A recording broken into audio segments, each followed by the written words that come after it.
Hello guys, vacation കഴിയുന്നതിന് മുമ്പ് ചെറിയ എങ്ങോട്ടെങ്കിലും ഒരു ട്രിപ്പ് പോകണമെന്ന് കുറേ നാളുകൊണ്ട് പ്ലാൻ ചെയ്യുകയാണ്. അവസാനം ഞങ്ങൾ പെട്ടെന്ന് ഒരെണ്ണം തട്ടിക്കൂട്ടി കേട്ടോ. തികച്ചും അൺപ്ലാൻഡ് ആയിട്ടൊരു ട്രിപ്പ് ആയതുകൊണ്ട് തന്നെ കൈ കിട്ടിയെല്ലാം പറക്കി വണ്ടിക്കകത്ത് കയറ്റിയിട്ടുണ്ട്. ഫസ്റ്റ് നമ്മൾ വാഗമണ് പോകാനായിട്ടാണ് പ്ലാൻ ചെയ്തിരിക്കുന്നത്. പിന്നെ അവിടെ ചെന്നിട്ട് വേണം ബാക്കി ഇനി എങ്ങോട്ടാണ് പോകേണ്ടതെന്നുള്ള പ്ലാൻ ചെയ്യാനായിട്ട്.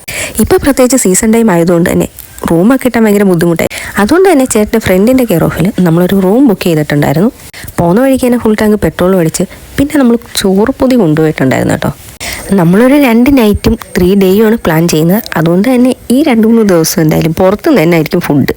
അതുകൊണ്ട് ഇന്നത്തേക്ക് വീട്ടിൽ നിന്ന് കരുതിയതാണ് കേട്ടോ. ആ റാന്നി ബോർഡർ അങ്ങോട്ട് കഴിഞ്ഞ് കഴിഞ്ഞാൽ നമ്മളെ 2 സൈഡിലും ഫുള്ള് ഫോറസ്റ്റ് ഏരിയ ആണ് കേട്ടോ. ഞങ്ങൾ കൊല്ലത്തുനിന്ന് അടൂര്, റാന്നി, പത്തനംതിട്ട, ഈരാറ്റുപേട്ട ഈ റോഡ് വഴിയാണ് കേട്ടോ പോയത്. ഈരാറ്റുപേട്ട ടൗൺ കഴിഞ്ഞ് കഴിഞ്ഞാൽ പിന്നെ നമ്മൾ മല കയറാൻ തുടങ്ങും. അത്യാവശ്യം നല്ല സൂക്ഷിച്ചു വേണം വണ്ടി ഓടിക്കാനായിട്ട്. ചെറിയ റോഡ് ആണ്, പിന്നെ പെട്ടെന്ന് വണ്ടികളും കയറി വരും കേട്ടോ. നമുക്ക് പിന്നെ പ്രത്യേകിച്ച് അങ്ങനെ ഒരു ടൈമും കാര്യങ്ങളൊന്നും ഇല്ലാത്തതുകൊണ്ട് എവിടെയൊക്കെ നല്ല വ്യൂ പോയിന്റ് കാണുന്നു അവിടെ എല്ലാം ഇറങ്ങി നല്ല ഫോട്ടോസും എല്ലാം എടുത്തിട്ട് കുറച്ചെല്ലാം നിന്നിട്ടൊക്കെയാണ് കേട്ടോ പോയത്. പിന്നെ ആലോചിച്ച് ഇതിലും നല്ല വ്യൂ പോയിന്റുകൾ ഇനി അങ്ങോട്ട് വരാനിരിക്കുന്നേ ഉള്ളൂ. അപ്പോൾ ഇപ്പോഴേ നമ്മളെ ഗ്യാലറി നിറച്ച് കഴിഞ്ഞാൽ പിന്നെ അങ്ങോട്ടൊന്നും എടുക്കാൻ പറ്റില്ല. ഫസ്റ്റ് നമ്മൾ ചെല്ലുന്നത് കരിക്കാട് വ്യൂ പോയിന്റ് വഴിയാണ് കേട്ടോ പോകുന്നത്. അപ്പോൾ അവിടെ ഒന്ന് കുറച്ച് നേരം ഇറങ്ങി നിന്ന് ഒന്ന് നോക്കി വന്നപ്പോഴത്തേക്കും മഴ ആയതുകൊണ്ട് പിന്നെ പെട്ടെന്ന് തന്നെ കയറി എല്ലായിടം കണ്ട് നമ്മൾ റൂമിലെത്തിയപ്പോഴത്തേനും ഒരു 4 മണി കഴിഞ്ഞിട്ടുണ്ടായിരുന്നു കേട്ടോ. സത്യം പറഞ്ഞാൽ റൂം ബുക്ക് ചെയ്യാൻ നേരത്ത് അത്യാവശ്യം നല്ല റൂമായിരിക്കും, നിങ്ങളിനി വന്നാൽ മതി എന്നാണ് ആ ചേട്ടൻ പറഞ്ഞിരുന്നത്. അതുകൊണ്ട് തന്നെ വന്ന് കാണുന്നവരെ നമുക്കൊരു ടെൻഷൻ ഉണ്ടായിരുന്നു, എവിടാണ് സ്ഥലം അല്ലെങ്കിൽ എങ്ങനായിരിക്കും എന്നൊക്കെ ഒരു ചെറിയ ടെൻഷൻ ഉണ്ടായിരുന്നു. അത്യാവശ്യം നല്ല സ്പേഷ്യസ് ആയിട്ടുള്ള ഒരു വൃത്തിയുള്ള റൂം തന്നെയായിരുന്നു കേട്ടോ കിട്ടിയത്. ചെന്ന് കയറി ഒന്ന് ഫ്രഷ് ആയിട്ട് ഞങ്ങൾ പെട്ടെന്ന് തന്നെ പുറത്തേക്ക് ഇറങ്ങി കേട്ടോ. അപ്പോഴത്തേക്ക് തന്നെ പുറത്ത് നല്ല മഞ്ഞ് കയറി തുടങ്ങിയിട്ടുണ്ടായിരുന്നു. ഞങ്ങൾ വന്ന് ഇറങ്ങിയ സ്ഥലമാണ്. ജസ്റ്റ് 1 മണിക്കൂർ കഴിഞ്ഞപ്പോഴത്തേനും ഈ പരുവായിട്ട് കിടക്കുന്നത്. നല്ല രീതിയിൽ കോട ഇറങ്ങിയിട്ടുണ്ടായിരുന്നു. ഇപ്പോൾ ഒരു 6:30 ആവുന്നതേ ഉണ്ടായിരുന്നുള്ളൂ. അപ്പോഴത്തേക്ക് തന്നെ കോട ഇറങ്ങിയിട്ട് ഒന്നും നമുക്ക് കാണാൻ പറ്റാത്തൊരവസ്ഥയായിട്ടുണ്ട്. സത്യം പറഞ്ഞു കഴിഞ്ഞാൽ നമ്മൾ വിചാരിച്ചതിനേക്കാളും ഭയങ്കര തിരക്കായിരുന്നു വാഗമൺ. അവിടുന്ന് 2 ചായയും കുടിച്ചിട്ട് നേരെ ഫുഡ് കഴിക്കാനായിട്ട് വന്നു കേട്ടോ. ഇത് കണ്ടു കഴിഞ്ഞാൽ നമ്മളേതോ തമിഴ്നാട്ടിൽ പോയി നിൽക്കുന്ന ഒരു ഫീലാണ് കേട്ടോ. ഏറ്റവും കൂടുതലും തമിഴന്മാർ തന്നെയായിരുന്നു. അതുകൊണ്ട് അവിടെ ഇരുന്ന് കഴിക്കാതെ ഫുഡ് ഞങ്ങൾ പാഴ്സൽ വാങ്ങി ഫുഡെല്ലാം കഴിച്ച് കഴിഞ്ഞിട്ട് ഒരു ഫ്ലവർ ഷോ കാണാൻ പോകാനായിട്ട് പ്ലാൻ ഉണ്ടായിരുന്നു. അപ്പോഴാണ് നമ്മൾ ഓണർ ചേട്ടൻ വന്ന് പറഞ്ഞത് അവിടെ ക്യാമ്പ് ഫയർ സെറ്റ് ചെയ്തിട്ടുണ്ട്, നിങ്ങളും പോയാൽ അത് ജോയിൻ ചെയ്യാൻ പറഞ്ഞത്. അപ്പോൾ അഡ്വഞ്ചർ പാർക്കിലെ ലൈറ്റ് ഷോ ക്യാൻസൽ ചെയ്തിട്ട് ഞങ്ങൾ നേരെ ക്യാമ്പ് ഫയർ കാണാൻ പോയി.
പിന്നെ രാവിലെ തന്നെ നമ്മളൊരു ട്രക്കിങ് ബുക്ക് ചെയ്തിട്ടുണ്ടായിരുന്നു. ആ ചേട്ടൻ ഭയങ്കര കൃത്യസമയമായതുകൊണ്ട് 6 മണിക്ക് തന്നെ എത്തിയിട്ടുണ്ടായിരുന്നു. ഞങ്ങൾ പിന്നെ പെട്ടെന്ന് തന്നെ റെഡിയായി ഇറങ്ങി. സത്യം പറഞ്ഞു കഴിഞ്ഞാൽ വാഗമണിൻ്റെ ഒരു സൗന്ദര്യം കാണണമെങ്കിൽ ഈ ജീപ്പ് സവാരി തന്നെ വേണം കേട്ടോ. അവർ എല്ലായിടത്തേക്കും നമ്മൾ എത്തിക്കുന്നുണ്ട്. ഫസ്റ്റ് നമ്മൾ സൺറൈസ് കാണാനാണ് പോകുന്നത്. ആ പോകുന്ന വഴിയെല്ലാം നല്ല ഭംഗിയുണ്ട് കാണാനായിട്ട്. സൺറൈസ് കാണാൻ പറ്റുമെന്ന് അറിയില്ല, നല്ല കോട ഉണ്ടായിരുന്നു കേട്ടോ. ഫസ്റ്റ് നമ്മൾ സൺറൈസ് കാണാനായിട്ട് കോട്ടമല വ്യൂ പോയിന്റിലാണ് എത്തിയത്. സൺറൈസ് കാണാനൊന്നും പറ്റിയില്ല. അത്യാവശ്യം നല്ല കോട ഇറങ്ങി കിടക്കുന്നത് കൊണ്ട് തന്നെ അതിൻ്റെ ഒരു ഭംഗി ആസ്വദിക്കാൻ പറ്റിയില്ല. ആ നീളം പുല്ലുകൾക്കിടയിലൂടെ നടക്കാനായിട്ട് ഒരു പ്രത്യേക രസമാണ് കേട്ടോ. പിന്നെ പോരാത്തിന് കിഡിലെ വ്യൂ പോയിന്റ് ആണ് അവിടെ. ഇവിടെ ജീപ്പ് സവാരിക്ക് ഇവർ ചാർജ് ചെയ്യുന്ന റേറ്റ് എന്ന് പറഞ്ഞാൽ 2000 രൂപ വെച്ചിട്ടാണ്. നമുക്ക് ഏറ്റവും അത് ബെനിഫിറ്റ് ആവുന്നതെന്ന് പറഞ്ഞാൽ നമ്മളൊരു ഗ്യാങ് ആയിട്ട് വരുമ്പോഴത്തേനാണ് എല്ലാവർക്കും കൂടെ ഷെയർ ചെയ്തിട്ട് നമുക്ക് ഈ 2000 രൂപ സ്പ്ലിറ്റ് ചെയ്തെടുക്കാവുന്നതാണ്. നമ്മൾ ഈ ട്രക്കിങ്ങിന് പോകുന്നു പറഞ്ഞപ്പോഴത്തേനെ നമ്മളവിടുത്തെ ചേട്ടൻ വേറൊരു ഫാമിലിയും കൂടെ നമുക്ക് അറേഞ്ച് ചെയ്ത് തന്നിട്ടുണ്ടായിരുന്നു. അപ്പം അവർ നമ്മളെ കൂടെ ഉണ്ടായതുകൊണ്ട് നമ്മൾ പൈസ ഷെയർ ചെയ്തിട്ടാണ് എടുത്തത്. പിന്നെ ഇവിടെ വരുമ്പോഴത്തേന് എന്തുകൊണ്ട് നമ്മൾ ജീപ്പ് തന്നെ ചൂസ് ചെയ്യുന്നതാണ് ഏറ്റവും ബെറ്റർ ഓപ്ഷൻ. കാരണം നമ്മളെ 2 വീലർ ആണെങ്കിലും കാറാണെങ്കിലും നമുക്ക് ഇങ്ങോട്ട് വരുന്നതിന് ഒരു പരിധിയുണ്ട്. ഇങ്ങോട്ടേക്ക് എത്താനുള്ള റോഡുകളാണെങ്കിലും പ്രോപ്പർ കണ്ടീഷനൊന്നുമല്ല. എന്തുകൊണ്ട് നമ്മൾ ഇങ്ങനെ ചൂസ് ചെയ്യുന്നതായിരിക്കും ബെറ്റർ ഓപ്ഷൻ. പിന്നെ ട്രക്കിംഗ് പ്ലാൻ ചെയ്യുമ്പോഴത്തേന് ഇവരോട് ആദ്യമേ ചോദിച്ച് മനസ്സിലാക്കേണ്ട ഒരു കാര്യമാണ് നമ്മൾ ഏതൊക്കെ പോയിന്റിലേക്കാണ് നമ്മളെ കൊണ്ടുപോകുന്നത് എന്നുള്ളത്. അതുമാത്രമല്ല എക്സാക്ട് ടൈമിൽ തന്നെ ഇവരുടെ കൂടെ ഇറങ്ങിയില്ലെങ്കിൽ പല സ്ഥലങ്ങളും ഇവർ സ്കിപ്പ് ചെയ്യാനുള്ള ചാൻസ് ഉണ്ട് കേട്ടോ. പിന്നെ നമ്മൾ വന്ന ജീപ്പ് എന്ന് പറയുന്നത് നമ്മളവിടുത്തെ ഓണർ ചേട്ടൻ തന്നെ അറേഞ്ച് ചെയ്ത് തന്നെ ജീപ്പാണ് കേട്ടോ. ആള് നല്ല കോപ്പറേറ്റീവ് ആയിരുന്നു. ഇതിനകത്ത് ഒട്ടുമിക്ക വീഡിയോസ് ഞങ്ങളെ നിർത്തി എടുത്തു തന്ന എല്ലാ ചേട്ടൻ തന്നെ ആയിരുന്നു. പിന്നെ നമ്മളീ പോകുന്ന സ്ഥലങ്ങളിലൊന്നും സെക്യൂരിറ്റിയും കാര്യങ്ങളും ഇല്ലാത്തത് കൊണ്ട് തന്നെ നമ്മളെ ഓൺ റിസ്കിൽ തന്നെ ആയിരിക്കണം എന്ത് കാര്യവും ചെയ്യാൻ. പിന്നെ സൺറൈസ് കാണാത്തതിന് വലിയ നഷ്ടവും തോന്നിയില്ല കേട്ടോ.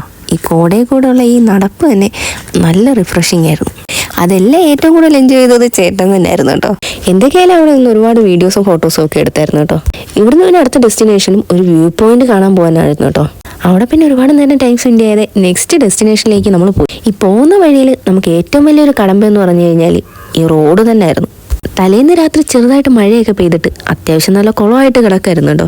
അതിൻ്റെ കൂടെ ഈ ജീപ്പ് എങ്ങനെ അതിനകത്തൂടെ കയറി പോകുന്നു നമുക്ക് തന്നെ ഡൗട്ടാവും. ഈ കുത്തനെയുള്ള കയറ്റം കയറാനായിട്ട് അത്യാവശ്യം ഇച്ചിരി പാടുപെട്ട് ഇടയ്ക്ക് വെച്ച് നമ്മളെ ജീപ്പ് ഒന്ന് സ്റ്റക്കായിട്ട് പിന്നെ വേറെ ആളുകളൊക്കെ വന്നിട്ട് ഒരു സൈഡിലോട്ട് നല്ല വെയിറ്റ് ഒക്കെ കൊടുത്തിട്ടാണ് നമ്മളെ ജീപ്പ് പിന്നെ മുന്നോട്ടെടുത്തത്. അത്രയ്ക്ക് നല്ല ബുദ്ധിമുട്ടായിരുന്നു ഈ റോഡൊന്ന് ക്രോസ് ചെയ്ത് പോകാനായിട്ട്. ഇതെല്ലാം ഫോറസ്റ്റ് ഏരിയ തന്നെ ആവണമെന്ന് തോന്നുന്നു കേട്ടോ.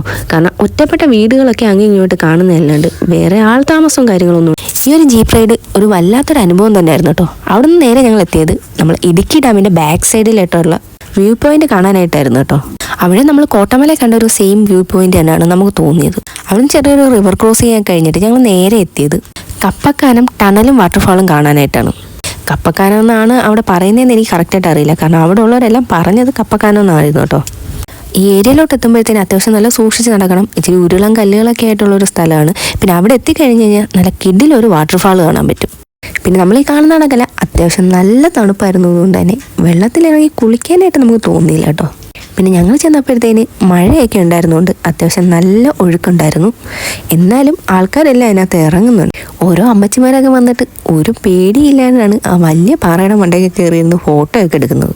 പിന്നെ കാടിനകത്ത് കയറിയോണ്ട് തന്നെ എന്നെ നല്ലൊരു അട്ട കടിച്ചിട്ടുണ്ടായിരുന്നു. അട്ട കടിച്ചതിൻ്റെ വെപ്രാളത്തിനും പേടിയിലും വീഡിയോ ഒന്നും എടുക്കാൻ പറ്റിയില്ല കേട്ടോ. പിന്നെ അത്യാവശ്യം നല്ല വഴുക്കുന്ന സ്ഥലമായതുകൊണ്ട് തന്നെ ഇങ്ങോട്ട് ഇറങ്ങുന്നവരെല്ലാം സൂക്ഷിച്ചിറങ്ങിക്കോ. ആ വാട്ടർഫാളിനടുത്തായിട്ട് തന്നെ ചെറിയൊരു ടണലുണ്ട്. ഏകദേശം ഒരു 3 കിലോമീറ്റർ വരെ അകത്തേക്ക് പോകാൻ പറ്റുമെന്നാണ് അവിടെ എല്ലാവരും പറഞ്ഞത്. പിന്നെ ഞങ്ങൾ ആ ഒരു സാഹസനത്തിനൊന്നും നിന്നില്ല. നെക്സ്റ്റ് പോയിന്റിലേക്ക് പോയിട്ടോ. പിന്നെ വന്നതിൽ വെച്ച് ഞങ്ങൾക്ക് രണ്ടുപേർക്കും ഒരേപോലെ ഇഷ്ടമായിട്ടുള്ളൊരു സ്ഥലമാണ് കേട്ടോ ഇത്, സൂയിസൈഡൽ പോയിന്റ്. കാരണം ഇതിൻ്റെ മുകളിൽ നിന്നുള്ള വ്യൂ എന്ന് പറഞ്ഞു കഴിഞ്ഞാൽ അത്രയും ബ്യൂട്ടിഫുള്ളായിരുന്നു. പിന്നെ ഈ മലയുടെ ഓപ്പോസിറ്റ് ആയിട്ട് തന്നെ ഒരു വാട്ടർഫാൾ കാണാൻ പറ്റും. അതൊരു പ്രൈവറ്റ് വാട്ടർഫാളാണ്. ഇൻഫിനിറ്റി പൂൾ എന്നാണ് അത് പറയുന്നത്. അവിടെ ഒരു റിസോർട്ടിൻ്റെ അണ്ടറിലുള്ളതാണ്. അവിടെ വരുന്നവർക്ക് മാത്രമേ അവിടെ അവർ പ്രൊവൈഡ് ചെയ്യത്തുള്ളൂ എന്നാണ് പറഞ്ഞത്. നല്ല മഴയൊക്കെ പെയ്ത് കിടക്കുന്നത് കൊണ്ട് തന്നെ എല്ലാം നല്ല നിറഞ്ഞ് കവിഞ്ഞൊഴുകുന്നുണ്ടായിരുന്നു. വന്നിട്ട് ഞങ്ങൾ ഏറ്റവും കൂടുതൽ ടൈം സ്പെൻഡ് ചെയ്തൊരു സ്ഥലം എന്ന് പറഞ്ഞാൽ ഈ ഒരു വ്യൂ പോയിന്റിൽ തന്നെ ആയിരുന്നു കേട്ടോ. പിന്നെ നമ്മൾ വരുമ്പോഴത്തേന് ആ ജീപ്പ് ഈ കുന്നിൻ്റെ മുകളിലായിട്ടാണ് അവർ കൊണ്ടുവന്ന് പാർക്ക് ചെയ്യുന്നത്. അത്യാവശ്യം അഡ്വഞ്ചറൊക്കെ ഇഷ്ടപ്പെടുന്നവർക്കാണെങ്കിൽ അതിൻ്റേതായ രീതിയിൽ അവർ കൊണ്ടുവന്ന് പാർക്ക് ചെയ്തൊക്കെ കാണിച്ചൊക്കെ തരും കേട്ടോ. പിന്നെ ഞങ്ങൾക്ക് എന്തായാലും അത്രയും അഡ്വഞ്ചറിനോട് ഒട്ടും താല്പര്യമില്ലായിരുന്നു. നോർമലി ഇപ്പോൾ ജീപ്പ് കൊണ്ടുവന്ന് നിർത്തിയെടുത്തുനിന്ന് തന്നെ താഴേക്ക് നോക്കിക്കഴിഞ്ഞാൽ നല്ല ഒന്നാം തരം കൊക്കയാണ്. അപ്പോൾ അത് തന്നെ ഞങ്ങൾ എന്തെങ്കിലും കഷ്ടപ്പെട്ടാണ് അതിനകത്ത് ഇരുന്നത്.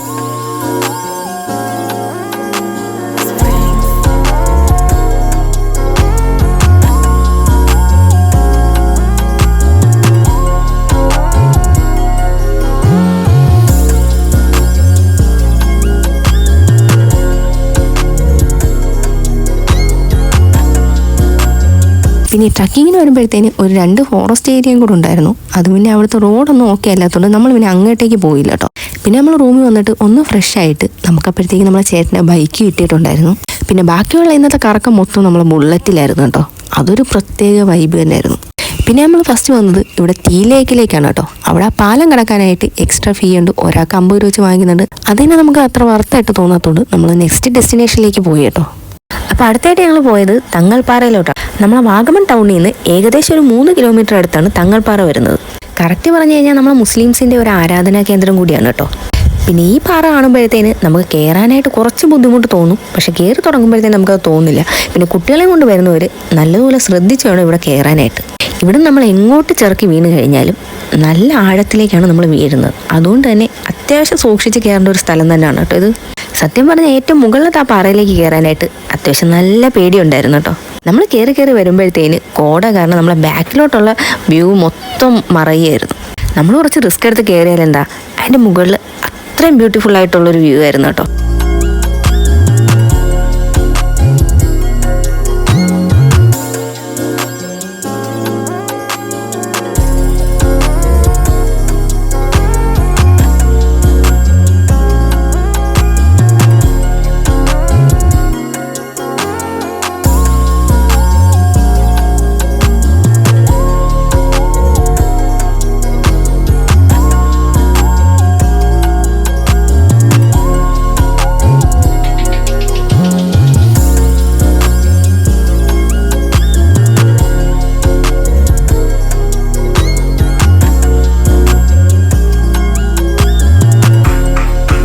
തങ്ങൾപാറയ്ക്ക് തൊട്ടടുത്ത് തന്നെയായിട്ടാണ് കേട്ടോ മുരുകൻമലയാണെങ്കിലും കുരിശുമലയാണെങ്കിലും. തങ്ങൾപാറ കയറുന്നവർ പിന്നെ മുരുകൻമലയിലോട്ടും കുരിശുമലയിലോട്ടും കയറേണ്ട ആവശ്യം വരുന്നില്ല. കാരണം ഇതേ വ്യൂ പോയിന്റ് തന്നെയാണ് അവിടെ നമുക്ക് കിട്ടുന്നത്. ഏതെങ്കിലും ഒരെണ്ണം എക്സ്പീരിയൻസ് ചെയ്യുന്നതായിരിക്കും എന്തുകൊണ്ടും ബെറ്റർ ആയിട്ട് എനിക്ക് തോന്നിയത്. അവിടെ നമ്മൾ അടുത്ത ഡെസ്റ്റിനേഷൻ എന്ന് പറയുന്നത് പാലൊഴുകുംപാറ കാണാനായിട്ടാണ് കേട്ടോ. അഡ്വഞ്ചർ പാർക്കിൽ നിന്ന് ഏകദേശം ഒരു 5 കിലോമീറ്റർ ദൂരത്താണ് പാലൊഴുകുംപാറ ഉള്ളത്. ഈ പോകുന്ന വഴിയെല്ലാം കാണാനായിട്ട് കിടിലം വ്യൂ ആണ്. പിന്നെ നമ്മൾ പിന്നെ പോയപ്പോഴത്തേനും ഗൂഗിൾ മാപ്പ് നോക്കിയാണ് പോയത്. ഗൂഗിൾ മാപ്പ് നോക്കി പോകുമ്പോഴത്തേന് എക്സാക്റ്റ് ലൊക്കേഷൻ വരെ അവർ പോയിന്റ് ചെയ്ത് കാണിക്കുന്നുണ്ട്. പക്ഷെ നമുക്ക് അതിൻ്റെ അടുത്തേക്ക് ചെല്ലാൻ പറ്റില്ല കേട്ടോ. ഞങ്ങൾ കറക്റ്റ് ലൊക്കേഷൻ വരെ എത്തിയതാണ്. അപ്പോൾ അവിടെ ചെന്നപ്പോഴത്തേനാണ് അവിടെ നിൽക്കുന്നവർ പറഞ്ഞത് എല്ലാവരും ഇതേപോലെ ഗൂഗിൾ മാപ്പ് നോക്കിയാണ് വരുന്നത്, പക്ഷേ അതിൻ്റെ അടുത്തേക്ക് പോകാൻ പറ്റില്ല എന്ന് അവിടെ ചെന്നപ്പോഴത്തേനാണ് കേട്ടോ അറിഞ്ഞത്. പിന്നെ ദൂരെ നിന്ന് ഒരുപാട് വീഡിയോസും ഫോട്ടോസും ഒക്കെ എടുത്തു. അവിടുന്ന് തന്നെ നമ്മൾ നേരെ റൂമിൽ വന്നിട്ട് ഒന്ന് ഫ്രഷായി കുറച്ച് നേരം റെസ്റ്റ് എടുത്തിട്ട് ഫുഡ് കഴിക്കാനായിട്ട് പോയി കേട്ടോ. ഇവിടുത്തെ ഫുഡിന് നമ്മൾ പിന്നെ ഒരുപാട് റേറ്റിംഗ് കൊടുക്കുന്നില്ല. പിന്നെ അവിടെ ചോദിച്ചപ്പോഴത്തേന് ആ ചേട്ടൻ റെക്കമെൻഡ് ചെയ്ത കടയാണ് കേട്ടോ ഈ ചിന്നൂസ് ഹോട്ടൽ എന്ന് പറയുന്നത്. അത് വാഗമൺ ടൗണിൽ തന്നെയാണ്. കേരള ഫുഡാണെങ്കിലും തമിഴ്നാട് ഫുഡാണെങ്കിലും അവിടെ കിട്ടും. അവിടുന്ന് തന്നെ വേറെ അങ്ങോട്ടും പോയില്ല കേട്ടോ. പിന്നെ നെക്സ്റ്റ് ഡേ മോർണിംഗ് രാവിലെ തന്നെ റെഡി ആയിട്ട് ഞങ്ങൾ നിൽക്കുകയാണ്. കറക്റ്റ് പറഞ്ഞു കഴിഞ്ഞാൽ ഇന്നലെ ഈവനിങ് ഒന്നെങ്കിൽ കുമ്പളിക്ക് അല്ലെങ്കിൽ മൂന്നാർ പോകാനായിട്ടായിരുന്നു ഞങ്ങളെ പ്ലാൻ. അങ്ങനെ വിളിച്ച് ചോദിച്ചപ്പോഴത്തേനാണ് പണി കിട്ടിയത്. സീസൺ ടൈം ആയതുകൊണ്ട് തന്നെ അങ്ങോട്ടേക്ക് പോകാനായിട്ട് മണിക്കൂറുകളോളം ബ്ലോക്കിൽ കിടക്കണം. പിന്നെ പോരാത്തതിന് റൂംസും നല്ലപോലെ അവൈലബിൾ അല്ല. അതുകൊണ്ട് ഞങ്ങളെ പ്ലാൻ ഞങ്ങളങ്ങ് മാറ്റി കേട്ടോ. ഇനി ഒരിക്കൽ വരുമ്പോഴത്തേനാവാം. രാവിലെ തന്നെ ഇടവിട്ട് നല്ല മഴ പെയ്യുന്നുണ്ട്. അതുകൊണ്ട് തന്നെ നല്ലൊരു ചായ കുടിക്കാൻ പോവാം. പിന്നെ ഉള്ളത് പറയാമെങ്കിൽ ഇവിടുത്തെ ചായക്കൊന്നും യാതൊരു ഗ്യാരണ്ടി നമുക്ക് പറയാൻ പറ്റില്ല കേട്ടോ. ഒരു 12 രൂപ തൊട്ട് ഒരു ചായക്ക് വാങ്ങിക്കുന്നുണ്ട്. പിന്നെ ഇവിടെ വന്ന് പലയിടത്തു നിന്നായിട്ട് 2-3 ചായ കുടിച്ചതിൻ്റെ അനുഭവത്തിൽ പറയാം, നല്ലത് കിട്ടിയ ഭാഗ്യം. പിന്നെ ആകെപ്പാടുള്ളൊരു വൈബ് എന്ന് പറഞ്ഞു കഴിഞ്ഞാൽ നല്ല പ്രകൃതി ഭംഗിയൊക്കെ ആസ്വദിച്ച് നല്ല ചൂട് ചായ നല്ല ആസ്വദിച്ച് കുടിക്കാം.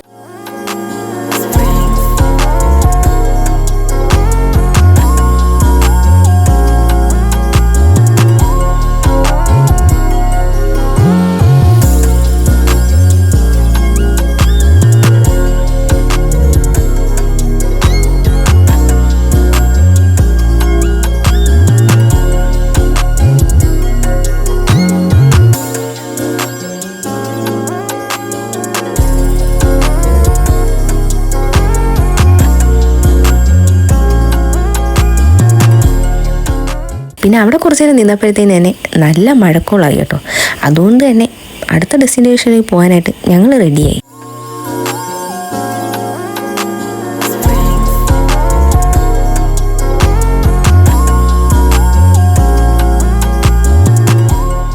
ഞങ്ങൾ വന്നത് അഡ്വഞ്ചർ പാർക്കിലേക്കാണ് കേട്ടോ. അവിടെ എത്തിയപ്പോഴത്തേന് പുറത്തോട്ട് പോലും ഇറങ്ങാൻ പറ്റാത്ത രീതി നല്ല മഴ. അഡ്വഞ്ചർ പാർക്കിലോട്ട് വരുന്നത് തന്നെ ഈ ആക്ടിവിറ്റീസ് എല്ലാം എക്സ്പ്ലോർ ചെയ്യാനായിട്ടാണ്. പക്ഷേ ഇപ്പോൾ അതിനൊന്നും പറ്റാത്തൊരവസ്ഥയിലാണ് കേട്ടോ. വെതർ ഓക്കെ അല്ലാത്തത് കൊണ്ട് തന്നെ ഗ്ലാസ് ബ്രിഡ്ജ് ആണെങ്കിലും ബാക്കി എല്ലാ ആക്ടിവിറ്റീസും ഇവിടെ ക്ലോസ്ഡ് ആണ്. ഇതിന് മുമ്പ് ഒരു വട്ടം ഇവിടെ വന്നപ്പോഴത്തേന് ഈ ആക്ടിവിറ്റീസിലെല്ലാം കയറിയതുകൊണ്ട് തന്നെ ഇപ്രാവശ്യം വന്ന് ഇവിടെ കോട നല്ലതുപോലെ അങ്ങ് ആസ്വദിക്കാൻ പറ്റും കേട്ടോ.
അവിടെ നിന്നെല്ലാം കണ്ടിറങ്ങിയിട്ട് നേരെ ഫുഡ് അടിക്കാൻ പോയി കേട്ടോ. 2-3 ദിവസം കൊണ്ട് ഫുള്ള് പുറത്തുനിന്നുള്ള ഫുഡ് തന്നെയാണ്. ഇന്നാണ് വെച്ച് ചോറ് നല്ലപോലെ കഴിക്കാൻ പറ്റിയത്. നെക്സ്റ്റ് ഡെസ്റ്റിനേഷൻ എന്ന് പറയുന്നത് മാംഗോ മെഡോസ് ആയിരുന്നു കേട്ടോ. എല്ലായിടവും ഒരേ വെതർ ആയതുകൊണ്ട് തന്നെ അവിടെയും പ്രത്യേകിച്ച് കാണാനൊന്നുമില്ല. ഫുള്ള് കോട കയറി കിടക്കായിരുന്നു. അതൊരു പ്രത്യേക വൈബ് തന്നെയായിരുന്നു കേട്ടോ. പിന്നെ ഇനി അങ്ങോട്ട് പോകുന്നവരെല്ലാം സ്ഥലം കാണാനെന്ന് പറഞ്ഞാലും പോകണ്ട, ഈ ഈ കോട ആസ്വദിക്കാനാണെങ്കിൽ എല്ലാവരും ധൈര്യമായിട്ട് പോയിക്കോ. പിന്നെ തിരിച്ചിറങ്ങാൻ നേരത്തുള്ള കാഴ്ചയാണ് കേട്ടോ ഇത്. ഈ കോട കാരണം നമുക്ക് ഒന്നും കാണാൻ പറ്റാത്തൊരവസ്ഥയായിരുന്നു. പിന്നെ വരുന്ന വഴിയിലെല്ലാം നല്ല കിടിലം വെള്ളച്ചാട്ടങ്ങളുണ്ടായിരുന്നു. ഞങ്ങൾ വരുന്നതിന് മുമ്പ് വരെ ഒരു ഫാമിലി ഇവിടെ നിന്ന് വെള്ളത്തിൽ ഇറങ്ങിക്കൊണ്ട് നിൽക്കുകയാണ് കേട്ടോ. അതുകൊണ്ട് മാത്രമാണ് ഞങ്ങൾ ഇവിടെ നിർത്തിയത്.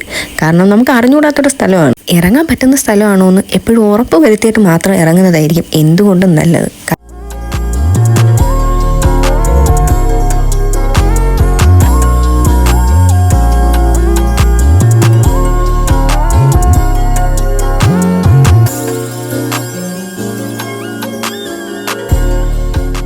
സന്ധ്യയായി കഴിഞ്ഞപ്പോഴത്തേന് ഞങ്ങൾ വാഗമണ്ണിനോട് വിട പറഞ്ഞിട്ട് ഞങ്ങൾ വീട്ടിലേക്ക് ഇറങ്ങി കേട്ടോ. നമ്മൾ ഏത് സ്ഥലത്തേക്ക് പോകുന്നതിനുപരി നമ്മൾ ഒരുമിച്ചുള്ള ഒരുപാട് മൊമെൻറ്റ്സ് അത് നമുക്ക് ഭയങ്കര മെമ്മറബിൾ ആയിരിക്കും.